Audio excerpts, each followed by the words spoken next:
Hey, Saul, what do we got on the show today?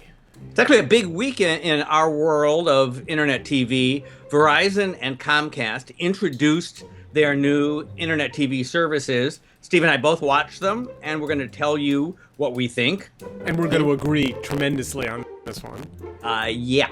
And up in Seattle, Amazon, once the world's most customer-centric company, in its own words, decided that customers be damned. They can't buy Apple TVs or Chromecasts because they have to buy Fire TV instead. And then last but not least, the Steve Jobs movie. It's not out yet, but I got a preview screening, and shockingly, it has a lot to do with hacking TV, and we'll talk about that. So, let's begin at the beginning. That's right. So, starting with... we have Go90 from Verizon and Watchable from Comcast. They're both, broadly speaking, the same in that they are delivered by apps and sometimes other devices.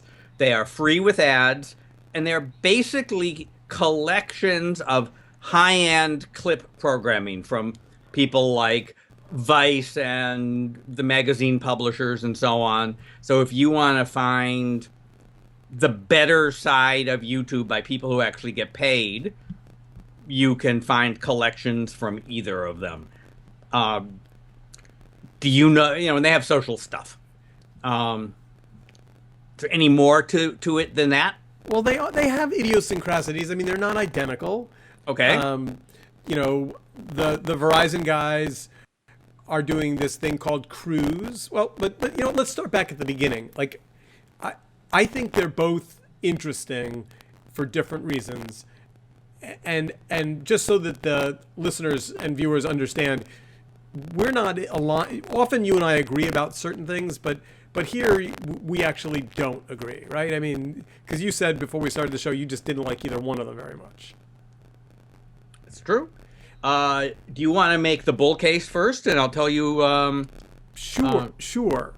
So right now, if you pick up your phone, here's my phone, right? So if you pick up your phone, you only go to one of two places. You either go to your email or you go to Facebook. Like that, those are the two, maybe Instagram if you're younger than either of us, but like there's not a lot of places to go that are mobile first. And if you want pure video, if you want a video experience, there hasn't been an app that says, here's the video you want, organized the way you want it. YouTube's been a laggard on the app world. They admit it. I'm not picking on my friends at YouTube. They say we're rushing to catch up. And these guys both built video first viewing experiences. And I think that's a good thing. The question is anyone going to pick up either of those apps and say, hey, someone made an app for me because I can presumably watch what I want to watch the way I want to watch it. When I picked it up, I found it to be random, and I mean they're all trying to be of the moment. So hold on. Let me now officially insult you, and you can insult me back. Yes. We are not the target for these products. This is millennial focused, both of them.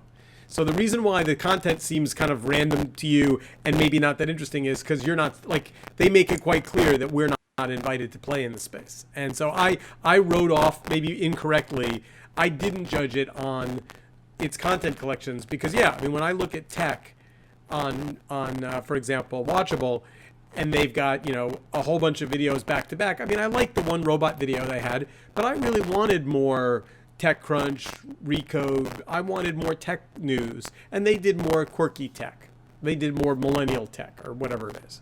So millennials are, what is it, like 70 million people?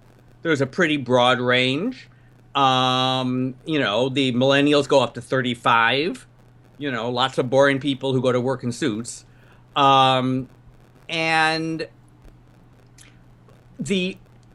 I still think that people want to watch stuff they like that's really good for what that is.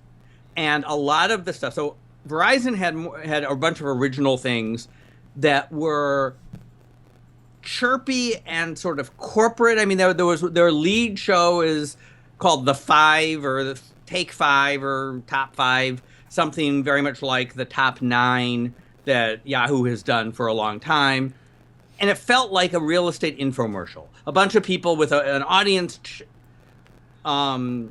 chirping, or, live audience applauding. Oh, you actually went and watched the shows. You're a brave man. It's the video business.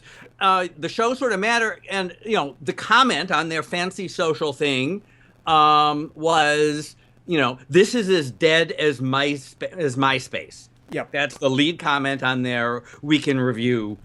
And it felt like they're not learning from YouTube, right? When I look at my daughter's watching YouTube, what the hits are, they are personality driven. It's not a corporate chirpy. It's somebody who's a little bit eccentric, who's doing something that is special on some dimension that may not be what you and I think should be special, but it doesn't matter. They're funny or ironic and it was entirely soulless, and that's not the way of describing what this medium is about, which is personal. So totally agree with you there. And in fact, I think the biggest challenge that they both face is, if you look at what made YouTube successful, it was young people taking enormous risks editorially, doing wild, crazy things that were edgy and inappropriate and that connected with their audience. And so this does feel a little bit like what did somebody call it the other day? It was a British phrase. They said the hipster vicar. And I said, well, I don't know what that means. And they said, it's the vicar who grows his hair out long and wears flare-bottom jeans to get the kids to come to church. And here's the thing. Ouch. By the way, that's pretty painful. Said quite correctly at the beginning that we're at a moment when a new kind of thing may need to happen, which is a good way to watch video on your phone. I'm not so sure that there haven't been a lot of attempts at doing that on phones, but here's what I do know. We have had portals and video portals for 15 years. AOL has done 22 of them. Yahoo has done 22 of them. Microsoft and a bunch of people you haven't heard of. And you don't remember any of them because there's no need for them. YouTube has everything. And while it's not organized, it sort of has everything and it has the critical mass. And so you have to figure out how to use YouTube, and you can find what you want or not. And people's websites have stuff. If you know what you want, you can go to their website. And the idea, and I hate to say it because you built some businesses around this, that a curated collection of other people's stuff. Wait, I'm looking to see if I have $1 because every time someone says that, I pay them $1. Okay. Yeah. And, here's something that doesn't sound like it's about the same trend, but I think it is.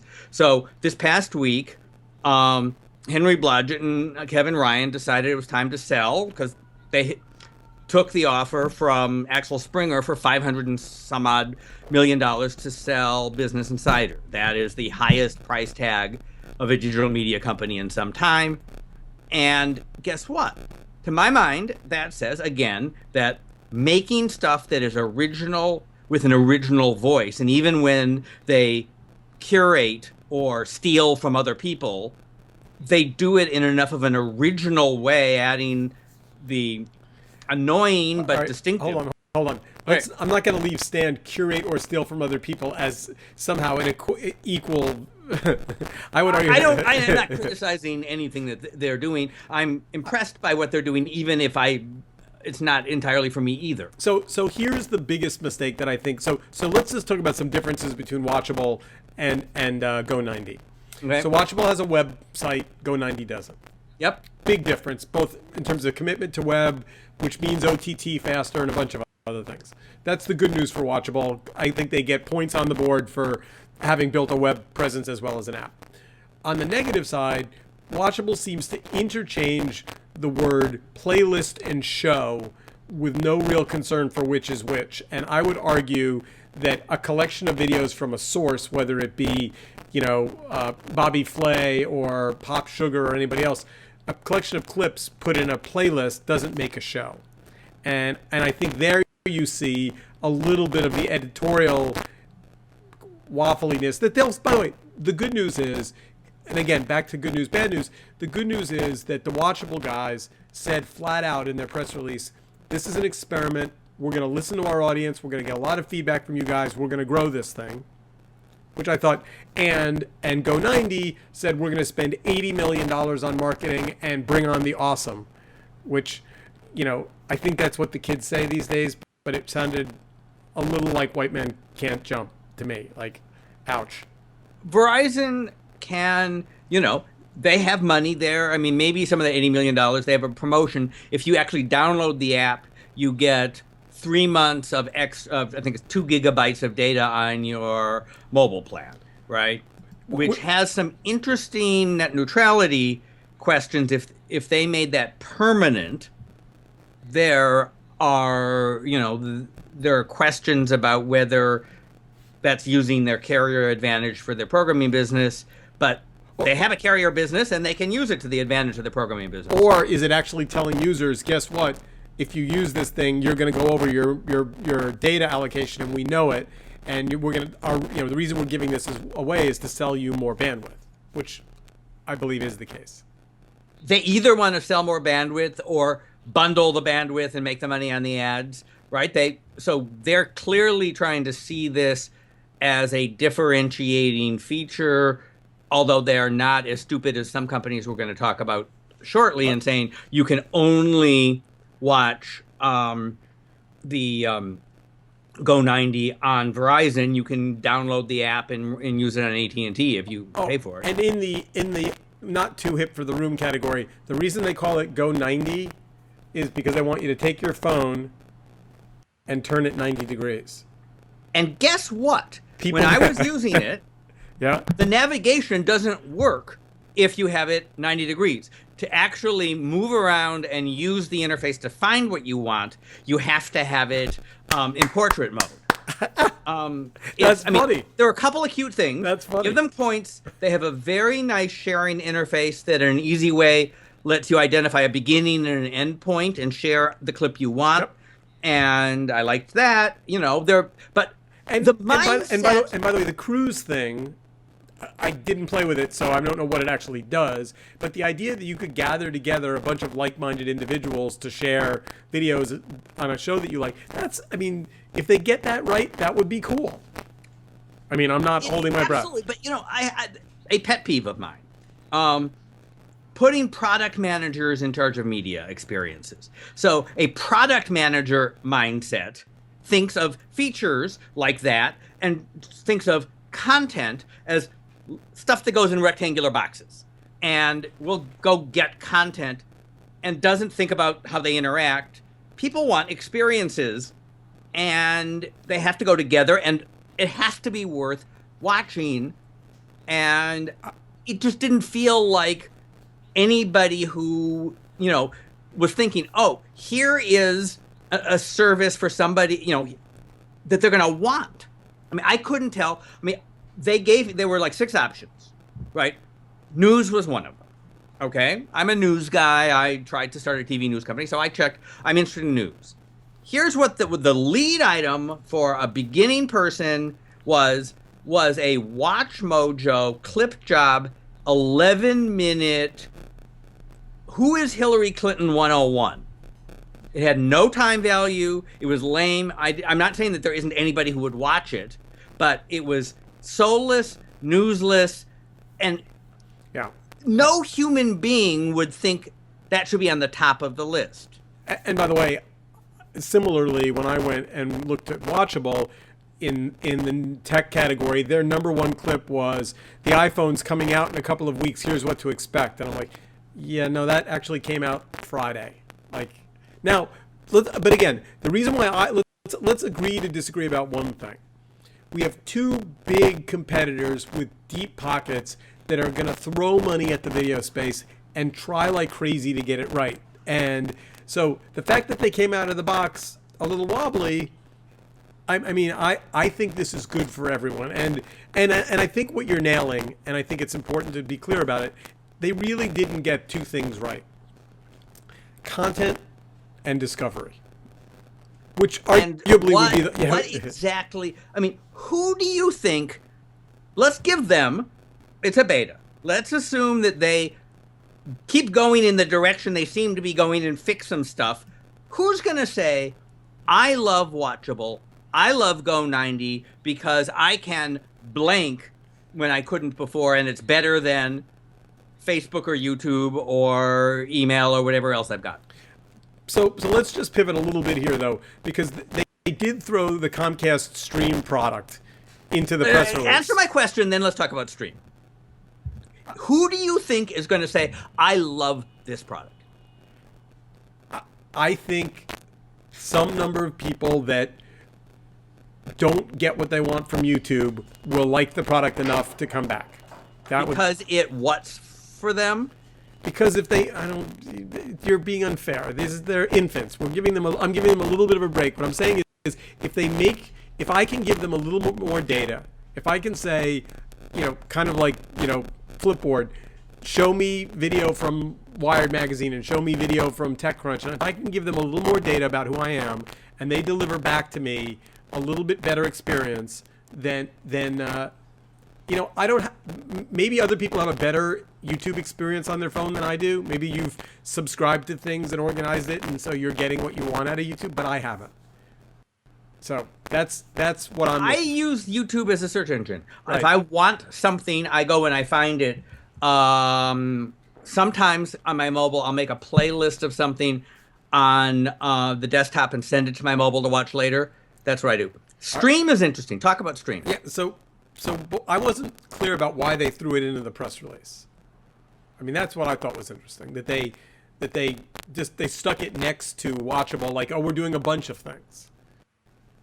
Well, because it would be stupid for them not to mention another web TV. So Stream is for Comcast broadband customers only, but loosely speaking, it competes with the new Sling product from Dish. It's cable over the internet, and they've got HBO and a certain bundle of cable channels for $15 a month.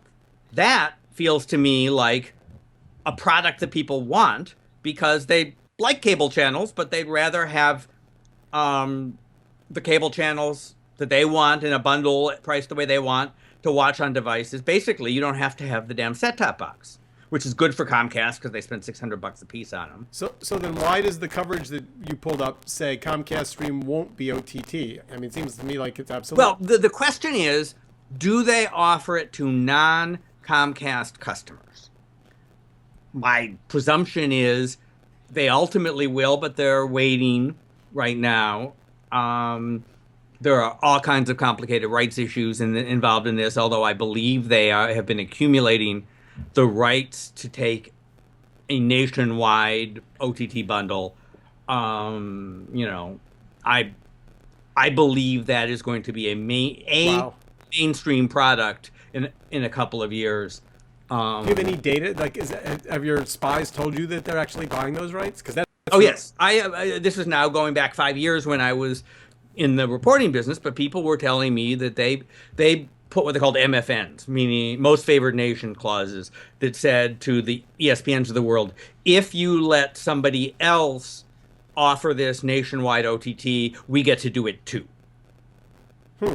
And wow. So implicitly they're saying to their network partners, you can keep things the way they are for right now, but if you sell to Time Warner or to Aereo, which I assumed that was Aereo's business model ultimately, was to be OTT cable because their launch model made no sense. But then you have to sell to us, and then suddenly we have DirecTV. What is AT&T going to do with DirecTV other than turn it to an internet bundle, right? The satellites is not a long-term. They're going to take that frequency, turn it into cell phones or something, and make DirecTV wire over the top nationwide. I mean, I can't imagine any other thing to do with it. So enough of that. We have agreed to disagree, and we agree that creative people over time can come up with cool things, and they might. I would argue that if you look at the portal wars, Excite versus Lycos versus Disney's Go versus Yahoo, lots of people and lots of money and an idea that's pretty lame gets to be a lot of, roadkill, but you never know. All right, so let's talk about our friends at Amazon.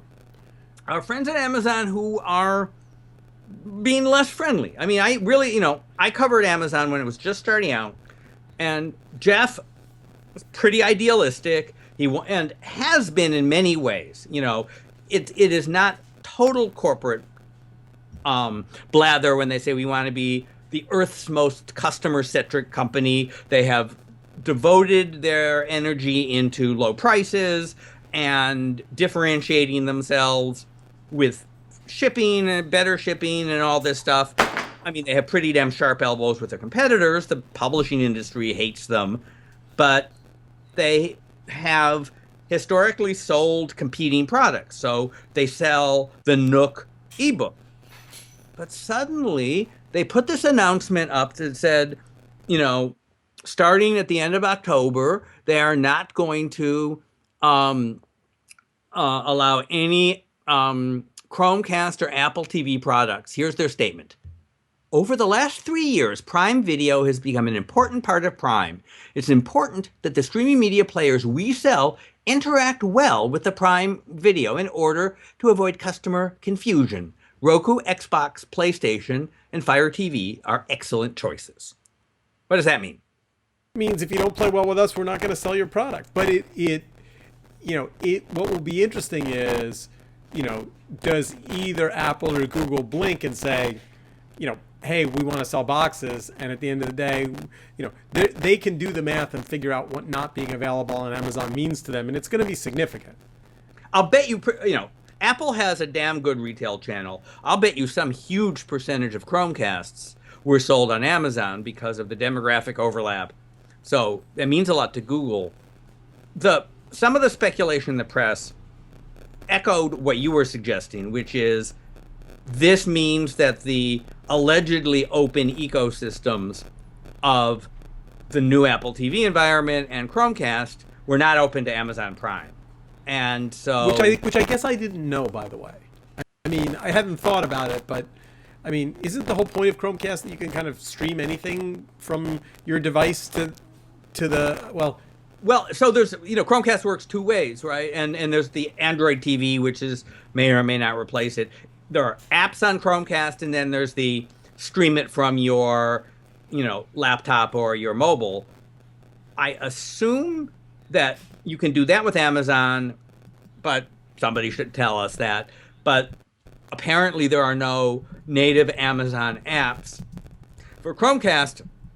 And now that Apple has presumably opened discussions with developers about the open App Store on Apple TV, Amazon has had a chance to submit an app or talk to them and could well have gotten word that they weren't allowed. It probably would have been better for their customers for them to say that rather than to have this corporate mealy mouth. I mean, if they're going to say, It was a crappy press. It was a crappy announcement. I agree.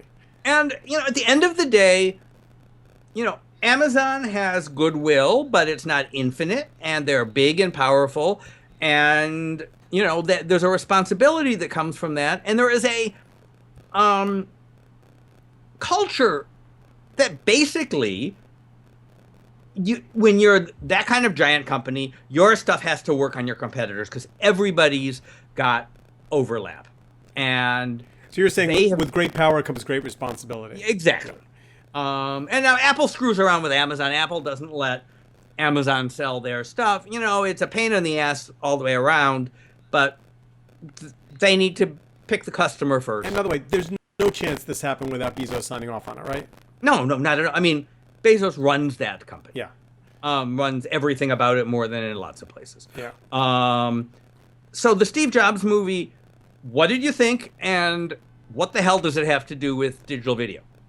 So it has more to do with digital video than you'd imagine. And I'd seen the Jobs documentary, the Gibney documentary 2 weeks ago, the Jobs Sorkin film. And by the way, even though Danny Boyle was the director, let's be entirely clear, this is the Sorkin film. Okay. And it's not, a word for word lift off the book. In fact, it's actually dramatically different than the book. They licensed Isaacson's book. They did, but so I was at a screening last night, and then afterwards Sorkin spoke and Danny Boyle spoke. It was a Q&A with the actors and the director and the writer, and it was clear that the structure of it was Sorkin's decision and sold to the studio. And so I'll tell you first how it's structured, and then we'll talk about why it matters to us. We only have a few minutes left, so it's 3 half-hour acts that all take place backstage before the launch of the 3 big Steve Jobs moments in his career. The first is the Mac launch, the second is the iMac, and the third is I'm going to forget what the third one. First was the iPhone, presumably. No, but it's not the iPhone. They don't go that far. It's 3 computers. The first, and what I guess I didn't realize was that there'd been a battle between Wozniak and Jobs over open versus closed, and that the Apple IIe, the first machine, was open, and Wozniak was really proud of the fact that it was open. It had 8 slots, not 2, and Jobs had essentially lost the battle on building an open machine, which sold like crazy, but didn't give him the ultimate control over the device. The Mac and everything that happened after that were closed devices in which everything that happened on the screen was, had to go through Jobs's filter to get to the computer. And so 2 things about video. One, he's been pretty honest about the fact that he never liked it much. I mean, he's a music guy. He wasn't a video guy. He didn't like TV. He wasn't a film guy. Like, he's just, like, it wasn't in his DNA. He didn't have any, which is why the Apple TV was always treated as the toy. Remember, it was always referred the hobby, to, right? yes. The hobby, right? So that's thing one. And thing two, and if you read all of the conversations about Apple post Jobs, it's still very much a church in which the guiding principles are Jobsian. I mean, Tim Cook's an excellent manager and a good leader, but he's not, no one is going to look at the Tim Cook era and say, well, he, if the Tim Cook era is remembered as the Apple Watch, that would be very unfortunate for Tim. Looks like it's going to be remembered as the Apple car, for better or worse. Yeah, I mean, a lot of people ahead of them on the car. But I guess my point is, there are, Apple, like all places, has A teams and B teams and C teams, and the A team is working on the newest, coolest, whatever the thing of the moment is, right? Either the new device no one knows about or the new version of the iPhone. But the A team is not working on Apple TV. They're just not. And so when you're sitting in the cafeteria, the cool kids table is not the Apple TV table. Ouch. I know. Painful. But, like, there's just... And where is there a cool... which team at what other company is cooler than the C team at Apple?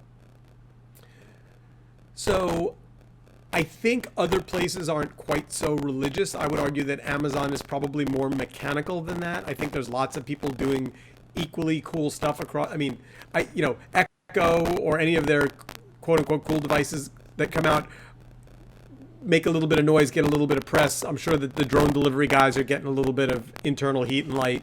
But I think it's a little bit more equal there. I think because Bezos is not that kind of a, I'm going to change the world by inventing a cool thing. He wants to change the world by building by building systems, not products. And Google, I think, similarly has lots of, yes, you certainly want to be on Maps rather than on, Gmail, but I don't think the TV folks, maybe the TV folks aren't on the cool kids table at Google either, but I don't know. I just came away from the film thinking, I wouldn't bet on Apple to win TV. There's no fire in their belly. If you want to say, if you go that way, then you bet on Netflix and Roku. Because Netflix lives and dies making TV watching experiences. And Roku, which was started by Netflix, lives and dies on making TV hardware devices, and that's all they do, and they're good at it. I bet, and I've said this on the show a bunch of times, that the winner is an ecosystem that includes mobile. But if you want to, the counter argument is if living and breathing the TV experience, because that's so damn important to people, is what's going to win, Netflix and Roku. And on that, we are out of time. That's a good prediction. I'm going to go buy some stock based on your wisdom. And we will see you back to Hack TV again next week. As always, tweet us at hashtag HackingTV. Find us on YouTube and SoundCloud and Waywire and iTunes. There isn't a place on Google that you could put this yet. There is not. And Huffington Post. And Huffington Post. So that's Verizon, isn't it? So we're all kinds of places. We'll see you anyway, next week.